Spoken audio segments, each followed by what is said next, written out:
Hello students, I am Professor R.A. Hatigine from Computer Science and Engineering Department. आपण last व्हिडिओमध्ये बघितलं होतं environment म्हणजे काय. एन्व्हायरमेंटल स्टडीजमध्ये आपल्याला फर्स्ट युनिट स्टार्ट करायचा होता आणि त्याच्यामध्ये आपण बघितलं होतं फर्स्ट युनिटमध्ये की एन्व्हायरमेंट म्हणजे काय, एन्व्हायरमेंटचे वेगवेगळे टाईप्स कुठले आहेत, त्याचे सेगमेंट्स कुठले आहेत. त्याचे सेगमेंट्स आपण बघितलं होतं, ॲटमॉस्फिअर, हायड्रोस्फिअर, लिथोस्फिअर अँड बायोस्फिअर, ह्याच्याबद्दलची माहिती घेतली होती. आता आपण याच्यामध्ये एन्व्हायरमेंटलचे इश्यूज कुठले कुठले आहेत हे पॉईंट्स बघायचे आहेत.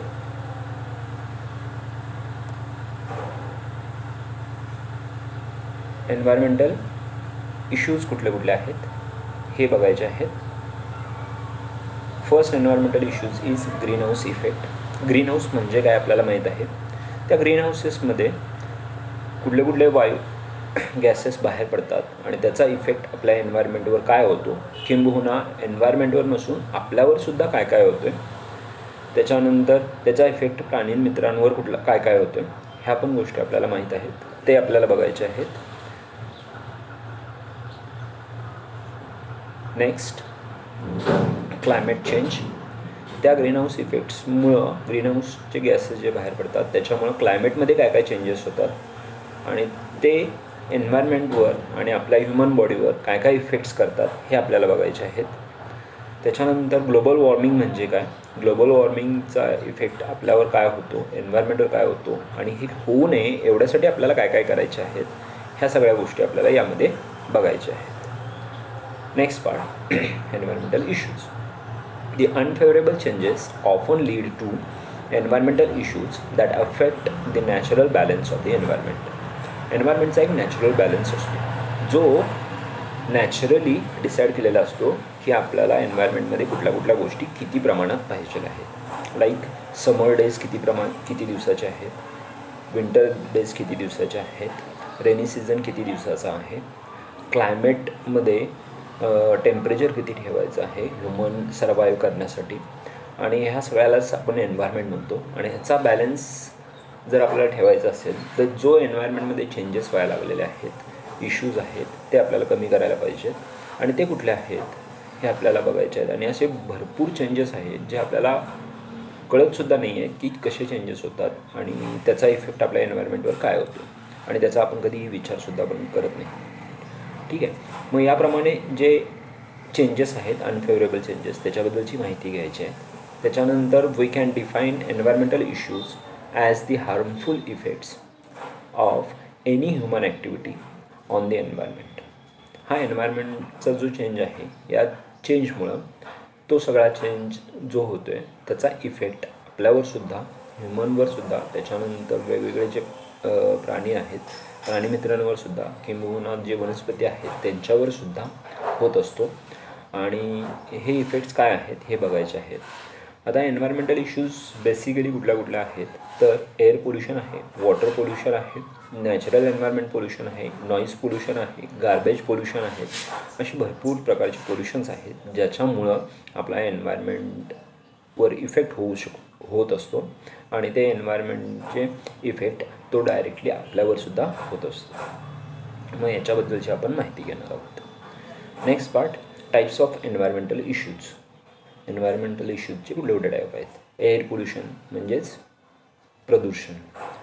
आपण बघतो आहे गाड्यांमुळे, कारखान्यांमुळे जी वायू बाहेर पडते त्याच्यामुळे एअर पोल्युशन होतं आणि या एअर पोल्युशनचा इफेक्ट आत्ता आपल्या भारतामध्ये, दिल्लीमध्ये सगळ्यात जास्त जाणवत आहे. तिथं कित्येक लोक आजारी पडत आहेत आणि ह्या एअर पोल्युशनमुळंसुद्धा आपले जे क्लायमेट आहे, सीझन्स आहेत ते पण चेंज होत आहेत. लाईक समर डेज चेंज होत आहेत, त्याच्यानंतर रेनी सीझन्स चेंज होत आहे, कधीही आपल्याकडे पाऊस पडतो. मग ह्याच्यामुळं जे इफेक्ट्स होतात ते इफेक्ट्स आपल्याला काय करायचे आहेत, कमी करायचे. आणि हा फर्स्ट टाईप आहे एन्व्हायरमेंटल इश्यूजचा. सेकंड टाईप आहे वॉटर पोल्युशन. वॉटर पोल्युशन सगळ्यात जास्त चर्चेचा विषय आपल्याकडे बनलेला आहे. आपल्याकडची जी नदी आहे पंचगंगा नदी, आणि त्याच्यावर कित्येक वेळेला आंदोलनं होतात, काही गोष्टी घडत असतात.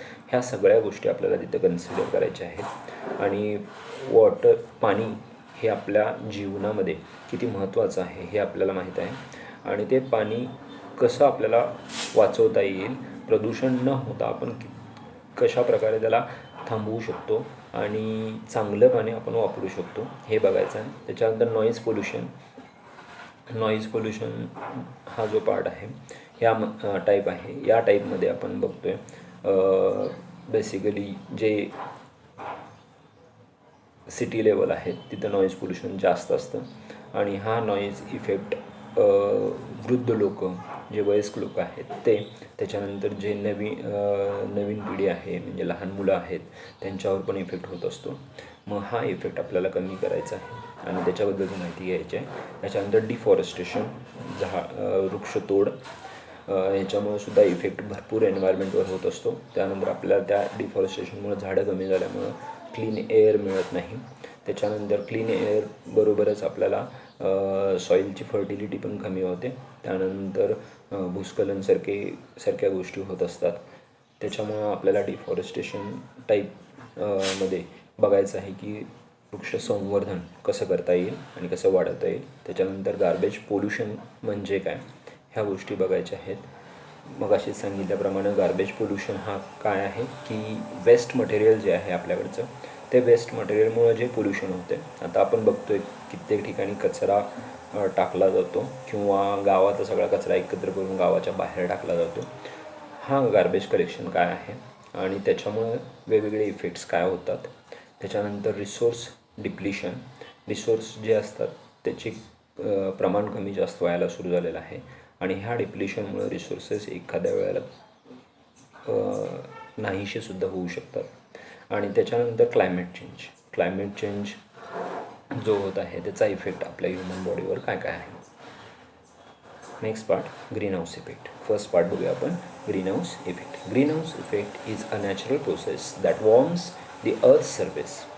हा ग्रीन हाऊस इफेक्ट काय आहे की ग्रीन हाऊसेसमुळे आपल्या परिसरामध्ये जे ॲटमॉस्फिअर आहे, ॲटमॉस्फिअरमधला जो टेम्परेचर आहे तो टेम्परेचर जास्तीत जास्त वाढत आहे. तर तो टेम्परेचर आपल्याला काय करायचा आहे, कमी करायचा आहे मग किंवा स्टडी ठेवायचा. पण ह्या ग्रीन हाऊसेसमुळे जो वायू बाहेर पडतो आहे त्याच्यामुळं अर्थ सरफेस खूप वाढते. मग हा ग्रीन हाऊस इफेक्ट आपल्या ह्युमनवर कुठल्या प्रकारे होऊ शकतो हे आपल्याला बघायचं. त्यानंतर when the sun's energy reaches the earth's atmosphere some of its reflected back to space and the rest is absorbed and radiated by the green houses. आता ज्या वेळेला सूर्याकडून काही किरणे पृथ्वीवर येतात त्यावेळेला त्याच्यातले काही जे किरणं असतात ते पृथ्वीवर आल्यानंतर त्याचं परत काय होतं, रिफ्लेक्शन होतं आणि ते ॲटमॉस्फिअरमध्ये जातात. किंबहुना ते ॲटमॉस्फिअरच्या बाहेर पण काही किरणं जातात आणि बाकीचे ॲटमॉस्फिअरमध्ये राहतात. त्याच्यामुळे तिथलं टेम्परेचर वाढायला सुरू होते आणि त्याच्यानंतर ग्रीन हाऊसेस जो अर्थ आहे त्या अर्थवर जे किरणं आलेले आहेत त्यातले काही किरणं ॲब्सॉर्ब पण केले जातात, साठवून ठेवले जातात आणि त्याच्यामुळं पृथ्वीवरचा जो अगदी पृथ्वीलगतचा जो भाग आहे तो सुद्धा तिथं वॉर्म होतो, वाढतो. त्याच्यानंतर the absorb energy warms the atmosphere and the surface of the earth. Next part, this is the diagram for greenhouse effects. What is the first stage.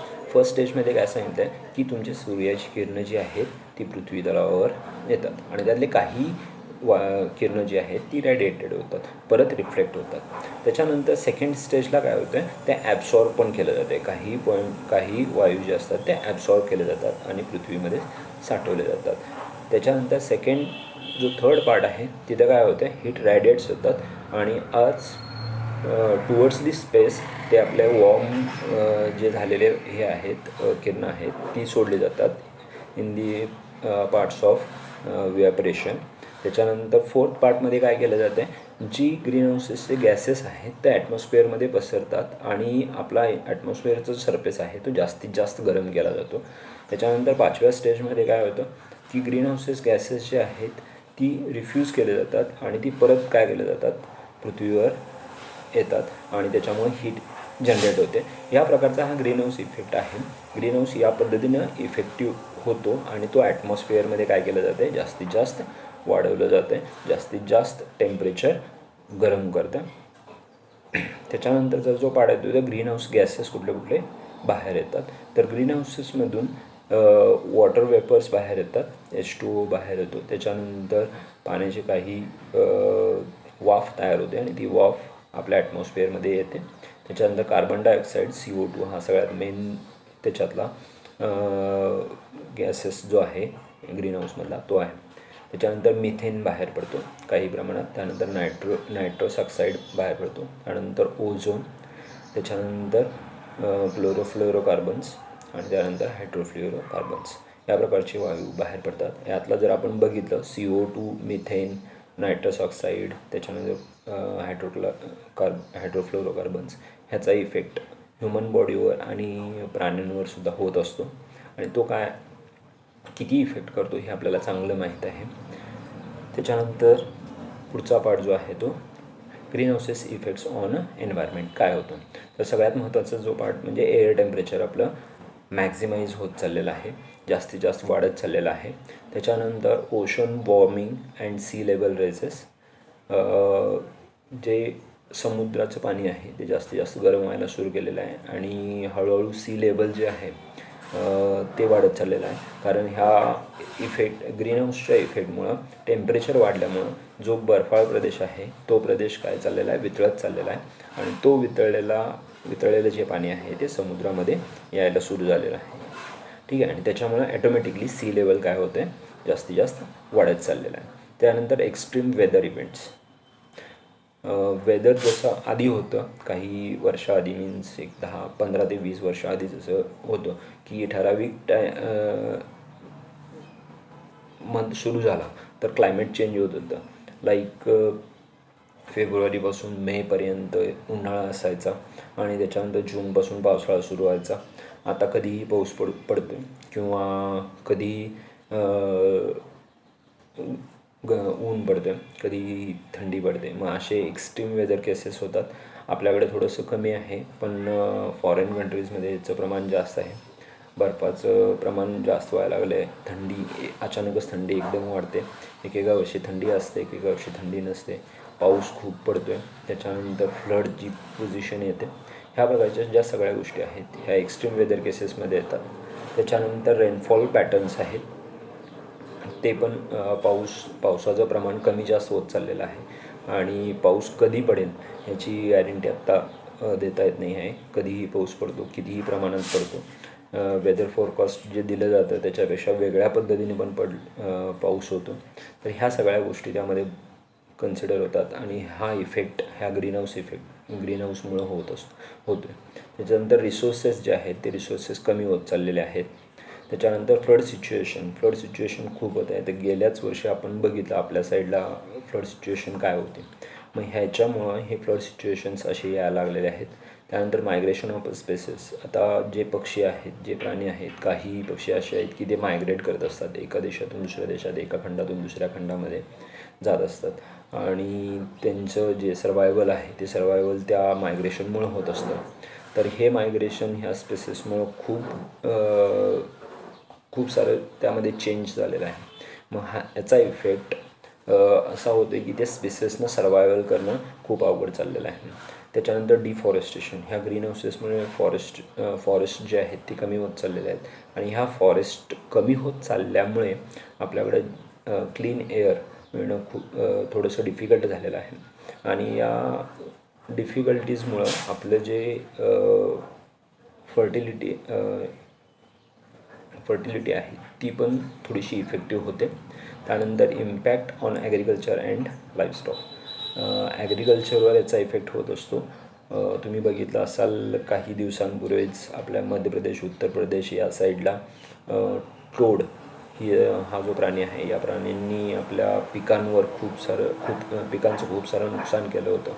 तर असे केसेस या ॲग्रिकल्चरवर इफेक्ट करत असतात. त्यानंतर रोग पडत असतो. त्याच्यानंतर पाऊस कधीही पडल्यामुळं ते पीक व्यवस्थित येत नाही आहे आणि जरी पीक आलं तरी ते चांगल्या प्रकारे उगवत नाही आहे किंवा वाढत नाही आहे. अशा सगळ्या गोष्टींमुळं त्याचा इम्पॅक्ट ॲग्रिकल्चरवर होत असतो. मग ह्या सगळ्या वाचवायच्या असतील तर आपल्याला पुढं जावं लागेल. नेक्स्ट पार्ट आहे तो second part, green house effect झाला. आता आपण सेकंड पार्ट बघतोय तो म्हणजे क्लायमेट चेंज काय प्रकार आहे. Climate change refers to any significant change in the measures of a climate lasting for an extending period of time. आता क्लायमेटमध्ये चेंज होणं तो एक्सटेंडिंग म्हणजे पाऊस या दरम्यान पडत असेल, समजा पाऊस हा जूनपासून सप्टेंबर ऑक्टोबरपर्यंत पडत असेल तर तो एक्सटेंड होतो आहे आणि काही वेळेला नोव्हेंबर डिसेंबरमध्ये पडतो आहे, काही वेळेला त्याचं प्रमाण वाढत असते. किंवा समर डेज असतील तर समर डेज जर तुम्ही बघितला तर साधारण पाऊस संपल्यानंतर समर डेज सुरू झाल्यासारखं आपल्याला वाटतं. मग असे जे चेंजेस आहेत हे चेंजेस खूप सारे इफेक्ट एन्व्हायरमेंटवर करतात, खूप सारे इफेक्ट्स आपल्या ह्युमन्सवर करतात किंवा जे स्पिसेस प्राणी असतील, जे पक्षी असतील, जे मायग्रेट करणारे पक्षीज असतील, ह्या सगळ्यांच्यावर त्याचा इफेक्ट खूप सारा होत असतो. आणि हे इफेक्ट्स काय आहेत आणि हा इफेक्ट हा क्लायमेट चेंजमुळे होत असतो, हे सगळ्यात महत्त्वाचं आहे. In other words, climate change includes major changes in the temperature, precipitation and or wind patterns along other effects that occur over several decades or longer. हा काय आहे, क्लायमेट चेंज हा टेम्परेचर चेंजमुळे होऊ शकतो. त्याच्यानंतर कधीही पाऊस पडणं, पावसाच्या वेळेला पाऊस न पडणं, त्याच्यानंतर जे वारा जो येतो त्याचं पॅटर्न काय आहे ह्याचं पॅटर्न पण चेंज होत असतो. त्याच्यानंतर ह्यासारखे जे इफेक्ट्स आहेत, ह्यासारखे जे चेंजेस आहेत याचा इफेक्ट क्लायमेट चेंज होतो, याच्यामुळं होत असतो.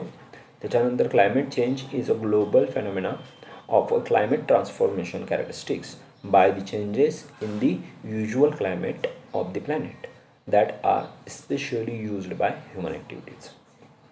आणि जे स्पेशली आता आपण जर बघितलं, आपण इकडच्या भागामध्ये आपल्याकडच्या भागामध्ये शेती जास्त आहे आणि शेती करणारे लोक भरपूर आहेत. मग ह्या क्लायमेट चेंजमुळं जे ह्युमन ॲक्टिव्हिटीज आहेत, शेतीसाठी जे लागणारं क्लायमेट आहे ते कधी येईल आणि ते कधी जाईल किंवा कधी नसणार आहे हे सांगता येत नाही. आणि त्याच्यामुळं प्रॉब्लेम काय होतो की क्लायमेट काय आहे हे बघून आपल्याला ती शेतीची कामं करायची असतात आणि ते शेतकऱ्याला खूप सारे डिफिकल्टीज तिथं फेस करावे लागतात. Next, the reasons of a climate change. Climate change कशामुळे होतात? फर्स्ट रिझन आहे स्ट्रेंथ ऑफ द सन. जे सूर्याची क्षमता आहे, त्याची कॅपॅसिटी आहे, जे उष्णता त्याची वाढत चाललेली आहे त्याच्यामुळं हा क्लायमेट चेंज होत असतो. त्याच्यानंतर changes in the earth's orbit. पृथ्वीची जी फिरण्याची ऑर्बिट आहे, फिरण्यासाठी लागणार, तर त्या ऑर्बिटमध्ये चेंज होत चाललेला आहे आणि त्याचा इफेक्ट काय होतो आहे की सूर्य आणि पृथ्वी हे एकमेकांच्या जवळ यायला सुरू झालेले आहेत आणि ते ज्या वेळेला जवळ येईल त्यावेळेला हा क्लायमेट चेंज दिसून येतो आणि त्याचा इफेक्ट आपल्यावर होत असतो. त्याच्यानंतर जे रोटेशन ॲक्सेस आहे सनच्या भोवती किंवा स्वतःभोवती फिरण्यासाठी ते पण चेंज होत चाललेलं आहे पृथ्वीचं आणि त्याचा इफेक्ट होतो आहे, क्लायमेट चेंज होत असतो आहे आणि त्याचा इफेक्ट आपल्यावरसुद्धा होत असतो आणि एन्व्हायरमेंटवर पण होत असतो. त्याच्यानंतर quantity of greenhouse gases in the atmosphere. Greenhouse गॅसेसमुळे किंवा अशाच प्रकारच्या इफेक्ट्समुळे, ग्रीनहाऊससारख्या इफेक्ट्समुळे जे गॅसेस बाहेर पडतात त्याच्यामुळेसुद्धा ॲटमॉस्फिअरमध्ये खूप सारे चेंजेस होत असतात आणि त्याचा इफेक्ट आपल्या ह्युमन बॉडीवर होत असतो. त्याच्यानंतर carbon dioxide content of the ocean. ओशनमधून येणारे जे कार्बन डायऑक्साईड गॅसेस आहे त्याचं कंटेंट वाढत चाललेलं आहे आणि त्याच्यामुळं जे बर्फाळ प्रदेश आहे तिथलं बर्फ कमी होत चाललेलं आहे आणि त्याचंच इफेक्ट असा होत चाललेला आहे की आपली सी लेवल ही थोडीशी वाढत चाललेली आहे. त्याच्यानंतर आपलं जे जमीन आहे त्याची सुपीकता कमी होत चाललेली आहे. कधी क्षारपड जमीन जास्त वाढत चाललेल्या आहे पाण्याच्या वापरामुळं आणि वेगवेगळ्या रसायनांच्यामुळं. त्याच्यानंतर वॉल्कॅनिक इरॅपेशन्स होत चाललेले आहेत, ज्वालामुखींचं प्रमाण वाढलेलं आहे. मग सगळ्या रिझन्स आहेत ज्याच्यामुळं आपलं क्लायमेट चेंज होत चाललेलं आहे. Next, effects of climate change. मग हे रिझन्स झाले की ह्या रिझन्समुळं आपलं क्लायमेट चेंज होत चाललेलं आहे. मग त्याचा इफेक्ट आपल्यावर काय होतो तर rising and decreasing the temperature कमी जास्त होत चाललेलं आहे. सी लेवल कमी जास्त होत चाललेलं आहे. ओशनवरचं जे समुद्रावरचं जे टेम्परेचर आहे ते टेम्परेचर कमी जास्त होत चाललेलं आहे. And increase in a heavy precipitation, पावसाचं जे प्रमाण आहे ते कमी जास्त होत चाललेलं आहे किंवा कमीच होत चाललेलं आहे किंवा किंबहुना काही ठिकाणी ते जास्त होत चाललेलं आहे. श्रिंकिंग ग्लॅसियर्स, थॉईंग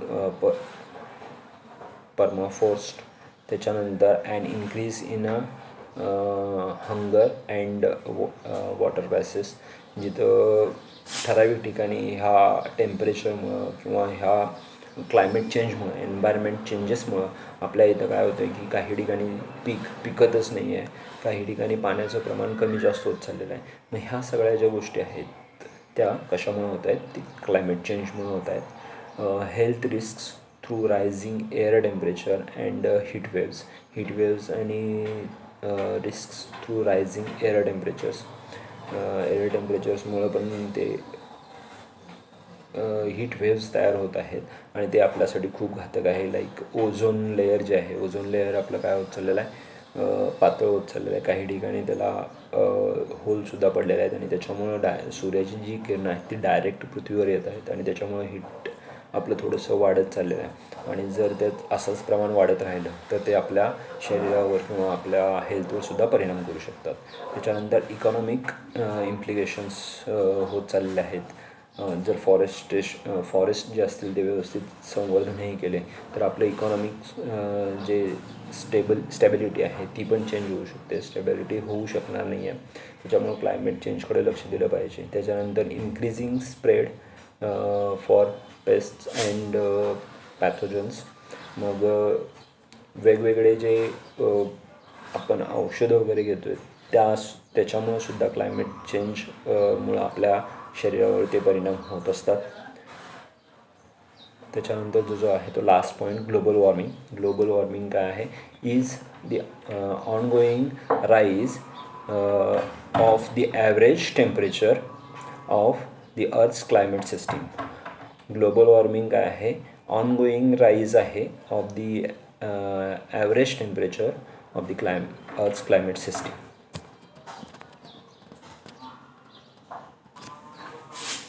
ओके, नेक्स्ट आहे ग्लोबल वॉर्मिंग हा काय आहे की जे आपल्या आत्ता आपण 2 पार्ट्स बघितले, ग्रीन हाऊस गॅसेस आणि climate change. Green house gases आणि क्लायमेट चेंजमुळं आपल्या सभोवताली जो भाग आहे, ॲटमॉस्फिअर आहे, त्याच्यामध्ये खूप सारे चेंजेस व्हायला सुरू झालेले आहेत आणि हे चेंजेस टेम्परेचर इन्क्रीज करायला सुरू झालेले आहेत. मग याच्यामुळं ह्या टेम्परेचर रायझिंगमुळं ग्लोबल वॉर्मिंगसारख्या गोष्टी ज्या आल्या आहेत ते बाहेर यायला सुरू झालेले आहेत. आणि हा ग्लोबल वॉर्मिंग म्हणजेच काय, टेम्परेचर इन्क्रीज होत चाललं आहे आणि ते टेम्परेचर कमीच होत नाही आहे, एवढ्या प्रमाणात वाढत चाललेलं आहे की ते टेम्परेचर आपल्याला सहन न होण्या पलीकडे चाललेलं आहे. आणि ह्याच्यामुळं जे चेंजेस व्हायला लागलेले आहेत ते आपल्यासाठी खूप घातक आहेत. मग त्याच्यासाठी पावसाचं जे प्रमाण आहे, ज्या प्रमाणात पाऊस आपल्याकडे पडतो आहे तो वेगवेगळ्या इफेक्ट्समुळं तो कमी जास्त प्रमाण होत आहे आणि कधीही पडत आहे. त्याच्यामुळं बेसिकली ॲग्रिकल्चर वर्क ह्याच्यावर खूप सारा इफेक्ट होत आहे आणि त्याचाच इफेक्ट आपल्या ह्युमनवरसुद्धा होत असतो. मग ह्याचे ऑनगोईंग इफेक्ट्स काय आहेत, तर एक टेम्परेचर वाढतो आहे, सेकंड सी लेवल वाढतो आहे, त्याच्यानंतर ह्या टेम्परेचरमुळं पावसाचं जे प्रमाण आहे ते कमी होत चाललेलं आहे. आणि आपल्याला माहीत आहे की आपल्या पृथ्वीची जवळजवळ 75% भाग हा पाण्याने व्यापलेला आहे आणि तोच भाग जर आता 75% पुढं वाढत चालला आणि तो काही वर्षांनी जर 80% झालं तर आपल्याला 20% जागा मिळेल जिथं आपण राहू शकतो. मग अशी एक कंडिशन येईल ज्या वेळेला सगळीकडे पाणी असेल, आपल्याला राहतासुद्धा येणार नाही. मग हे जर आपल्याला करायचं असेल तर ह्या ग्लोबल वॉर्मिंगकडं आपल्याला बघणं गरजेचं आहे आणि त्याच्यामध्ये ते वेगवेगळे चेंजेस करणं खूप सारे त्याच्यासाठी एफर्ट्स घेणं खूप गरजेचं आहे. त्याच्यानंतर इम्पॅक्ट्स ऑफ ग्लोबल वॉर्मिंग. ह्या ग्लोबल वॉर्मिंगचा इम्पॅक्ट कुठं होतो, त्याच्यामुळं इफेक्टिव्ह भाग कुठले आहेत, कशावर त्याचा इफेक्ट होतो आणि होत असतो हे आपण बघणार आहोत. तर फर्स्ट पार्ट आहे इफेक्ट्स ऑन वेदर. आपल्या वातावरणावर त्याचा इफेक्ट काय होतो, तर फर्स्ट प्रिसिपिटेशन. आता प्रिसिपिटेशन म्हणजे पर्जन्य, पाऊस किती प्रमाणात पडतो, किती पडणार आहे, कधी पडणार आहे याचा अंदाज करणं खूप डिफिकल्ट झालेलं आहे. आणि अशीच परिस्थिती राहिली तर पावसामुळे जे आपल्याला त्रास होतो आहे तो त्रास परत वाढत जाईल. त्याच्यानंतर त्या एरियातला जर पाऊस कमी होत गेला ह्या ग्लोबल वॉर्मिंगमुळं तर काही ठिकाणी पाण्याची कमतरता खूप जाणवेल, काही ठिकाणी पाण्याचा अतिरेक वापर जास्त होईल किंवा तिथं पाणी जास्त येईल जे त्यांच्या सर्वायवलसाठी चांगलं नसणार आहे. त्याच्यानंतर नेक्स्ट असेल तो टेम्परेचर्स. तर टेम्परेचरमध्ये खूप सारे चेंजेस होत चाललेले आहेत. टेम्परेचर वाढत आहे, काही ठिकाणी टेम्परेचर कमी होत चाललेलं आहे. मग ह्यासारख्या इफेक्ट्स ह्या ग्लोबल वॉर्मिंगमुळे होऊ शकतो. त्याच्यानंतर हीट वेव्स. काही ठिकाणी जर काही एरियामध्ये बघितलं आपल्याच भारतातले जर काही ठिकाणी बघितलं लाईक राजस्थान असेल, त्याच्यानंतर विदर्भ असेल, ह्यामध्ये जे हीट तयार होतं आहे उन्हाळ्याच्या दिवसांमध्ये ते खूप जास्त होत चाललेलं आहे. याच्या आधी त्याचं प्रमाण होतं साधारण 40 ते 45 डिग्री सेल्सिअस, पण आत्ता ते वाढलेलं आहे आणि जास्तीत जास्त वाढत चाललेलं आहे. काही ठिकाणी तर त्याचं टेम्परेचर साधारण 50च्या वर पण चाललेलं आहे आणि त्याचा खूप सारे परिणाम तिथल्या लोकांना भोगावे लागतात. त्याच्यानंतर स्किन कॅन्सरसारखे आजारसुद्धा आपल्यासमोर यायला सुरू झालेले आहेत ह्या हीट वेव्समुळे. त्याच्यानंतर ट्रॉपिकल सायक्लॉन्स जे आहेत ते वाढत चाललेले आहेत. लाईक मागच्याच वर्षी झालेल्या आपल्या सुनामी, त्याच्यानंतर जपानला सायक्लॉन झालं, त्याच्यानंतर अमेरिकेला झालं. तर ह्यासारखे सायक्लॉन्स अचानक यायला सुरू झालेले आहेत. अचानक कमी दाबाचा पट्टा तयार व्हायला सुरू झालेला आहे आणि त्याच्यामुळे सायक्लॉन्स तयार व्हायला चाललेले आहेत आणि त्याचं इफेक्ट आपल्या ह्युमनवर होत असतो. तर असे इफेक्ट्स आपल्याला कमी करावे लागणार आहेत. आणि त्याच्यानंतरचा जो इफेक्ट आहे तो ऑन लँडवर काय होतो तर फर्स्ट फ्लडिंग पुराची परिस्थिती निर्माण होत चाललेली आहे. त्याच्यानंतर वाईल्ड फायर्स होत आहेत, जे जंगलाला लागलेले आहे. ऑस्ट्रेलियामध्ये जी झाली त्याप्रमाणे. त्याच्यानंतर दाजीपूरमध्ये पण लास्ट टाईमला झाली. त्यानंतर क्रायसोस्फियर. तर वेगवेगळे जे आपले सेगमेंट्स आहेत एन्व्हायरमेंटचे, ॲटमॉस्फिअर, हायड्रोस्फिअर, लिथोस्फिअर, बायोस्फिअर. त्याचप्रमाणे हायड्रोस्फिअरमध्ये एक पार्ट येतो तो क्रायोस्फिअर. त्याच्यामध्ये पाण्याचं प्रमाण कमी जास्त होत असतं. त्याच्यानंतर ओशन लेवल जी आहे ती वाढत चाललेली आहे इव्हॅपोरेशन जास्त झाल्यामुळं आणि जे बर्फाळ प्रदेश आहे त्यांचं हे कमी झाल्यामुळं बर्फ प्रदेश जो आहे तो कमी वितळत चालल्यामुळं हे ओशन लेवल्स रेज होत चाललेले आहेत. आणि त्याच्यानंतर ऑक्सिजन ओझोन लेयर जो आहे तो कमी होत चालला आहे आणि त्या किंबहुना थोड्या दिवसांनी आपल्या ॲटमॉस्फिअरमधला जो ओझोनचं प्रमाण आहे तर ओझोनचं प्रमाणसुद्धा कमी होत चाललेलं आहे. आणि लास्ट जो आहे तो ओशन हीट अपटेक. आता ह्या सगळ्या गोष्टींमुळं आपल्या समुद्राचं जे टेम्परेचर आहे ते टेम्परेचर वाढत चाललेलं आहे. त्याच्यानंतर इव्हॅपोरेशन जास्त होत चाललेलं आहे. त्याच्यामुळं आपला जो ॲटमॉस्फिअर आहे तो आणखीन गरम होत चाललेला आहे आणि त्याचं हीट जास्त वाढत चाललेलं आहे. तर हे हीट आपल्याला काय करायचं आहे, कमी करायचं. तर हे सगळे इफेक्ट्स आहेत ज्याच्यामुळं होते. आता याच्यातलं जे फ्लडिंग आहे त्या फ्लडिंगचा इफेक्ट आपल्या सॉईल फर्टिलिटीवर खूप सारं होत असते. त्याच्यानंतर काही ठिकाणी अशा ठिकाणी जर बघितलं जर डोंगराळ प्रदेश असेल त्या डोंगराळ प्रदेशामध्ये पावसाचं प्रमाण जर वाढलं तर प्रॉब्लेम हा व्हायला लागला आहे की तिथं भूस्खलनसारख्या गोष्टी व्हायला लागलेल्या आहेत आणि त्या भूस्खलनमुळं काही खेडे नास्तनैबत होत चाललेले आहेत, जमीनदोस्त होत चाललेले आहेत आणि ह्या सगळ्या गोष्टींमुळं त्याचा इफेक्ट आपल्यावर दिसतोय. आणि these are the points which will be discussed. आता ह्या व्हिडिओमध्ये आपण काय बघितलं तर एन्व्हायरमेंटल इश्यूज कुठले आहेत त्यातले आपण 3 पार्ट्स बघितले. फर्स्ट पार्ट ग्लोबल वॉर्मिंग, त्याच्यानंतर सेकंड पार्ट जो आहे तो क्लायमेट चेंज आणि थर्ड पार्ट जो आहे तो ग्रीनहाऊस इफेक्ट. ह्या 3 गोष्टींमुळं आपल्या एन्व्हायरमेंटल इश्यूज काय आहेत ह्या गोष्टी आपण बघितल्या आणि एन्व्हायरमेंटल चेंजेस काय व्हायला चालले आहेत आणि त्याचा इफेक्ट आपल्यावर काय होत चाललेला आहे. ठीक आहे. तर याच्यानंतर ह्या व्हिडिओवर आधारित काही क्वेश्चन्स क्विज तुमच्या गुगल क्लासरूमवर दिले जातील, ते तुम्ही बघायचे आहेत आणि ते सॉल्व करायचे आहेत. ठीक आहे. Okay, bye. नेक्स्ट टाईम भेटू आपण परत एकदा.